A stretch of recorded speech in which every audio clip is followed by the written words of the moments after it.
काल माजलगाव धारूरमध्ये अजितदादांची मोठी सभा झाली। सभेत उपस्थित केलेल्या प्रश्नांनी आमदार प्रकाशदादा सोळंके यांनाच मान खाली घालावी लागली। माजलगावातच नाही तर ते धारूरमध्येही हाच प्रकार घडला।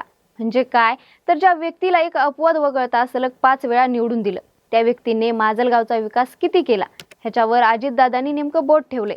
त्यामुळे अजितदादा घडीच्या उमेदवारांच्या प्रचाराला आले होते की त्यांच्या पान उतारा करण्यासाठी। हाच प्रश्न आज माजलगाव धारूरमध्ये विचारला जातोय।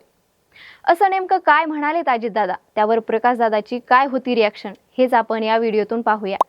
नमस्कार, मी गीतांजली आणि तुम्ही पाहताय कार्यारंभ। त्याचं झालं असं की अजितदादा काल माजलगावच्या प्रचार सभेत बोलत होते। ते म्हणाले, मी आज माजलगावमध्ये येताना रस्त्यात प्रचंड कचरा बघितलाय। सगळीकडे घाणच घाण दिसली। रस्त्यावर मोकाट जनावरे होती। धरण उशाला असूनही तुम्हाला पाणी मिळत नाही। अरे कसल्या लोकांना निवडून देता रे तुम्ही? तुमचे आमदार काय करतात? असा सवाल विचारला। माजलगावानंतर त्यांनी धारूरमध्येही तोच सवाल केला। धारूरमध्ये तर ते म्हणाले, आमच्या बारामतीत येऊन बघा, सगळीकडे हिरवगार दिसेल। आणि मी तिथे हेलिकॉप्टरमधून बघितलं तर सगळीकडे बोडखं दिसते। इथंही त्यांनी तुमचे आमदार काय करतात? कसले लोक निवडून देता रे तुम्ही? असा प्रश्न केला।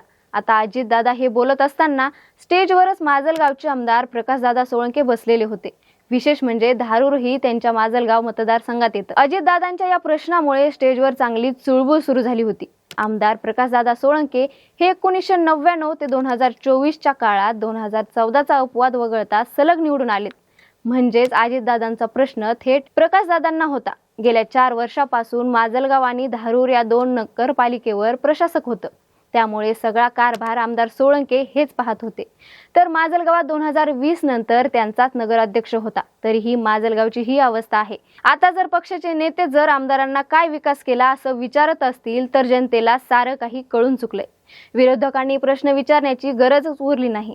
अशी सभा संपल्यानंतर चर्चा सुरू होती। विशेष म्हणजे आमदार प्रकाशदादांनी माजलगावात 35 कोटी रुपयांचे रस्ते केलेत, तरीही ते रस्ते खड्ड्यात असल्याचे अजितदादांनी सांगितले। आता अजितदादांच्या भाषणामुळे आमदार सोळंके हे टीकेचे धनी बनले होते।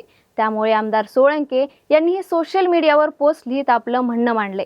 त्यात ते म्हणाले, माजलगाव स्वच्छ, सुंदर आणि आधुनिक व्हायला हवं, त्यासाठी निधीचे योग्य वापर होणं आवश्यक आहे।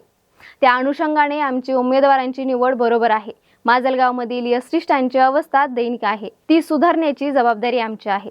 माजलगाव शहरात अजूनही पाणी, कचरा व्यवस्थापन, रस्ते, खड्डे, अतिक्रमण अशा अनेक समस्या आहेत। त्या सोडवण्यासाठी सर्व प्रकारचे फंड, CSR निधी, राज्य आणि केंद्र सरकारच्या योजना इत्यादी सगळं आणू। सर्व समाज घटकाला विकासाच्या प्रवाहात सोबत घेऊन जाणं हीच आमची भूमिका आहे, असं स्पष्टीकरण दिलंय। हा सगळा प्रकार पाहून माजलगावच्या जनतेला विकासाच्या कशा थापा मारल्या जातात हेच यातून पुढे आले।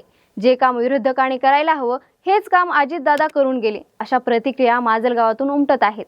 बाकी तुम्हाला काय वाटतं ते आम्हाला कमेंट करून नक्की सांगा। व्हिडिओला लाईक करा, शेअर करा। कार्यारंभवर नवीन असाल तर चॅनलला सबस्क्राईब करा। कार्यारंभ डिजिटल फेसबुक पेजला फॉलो करा। धन्यवाद।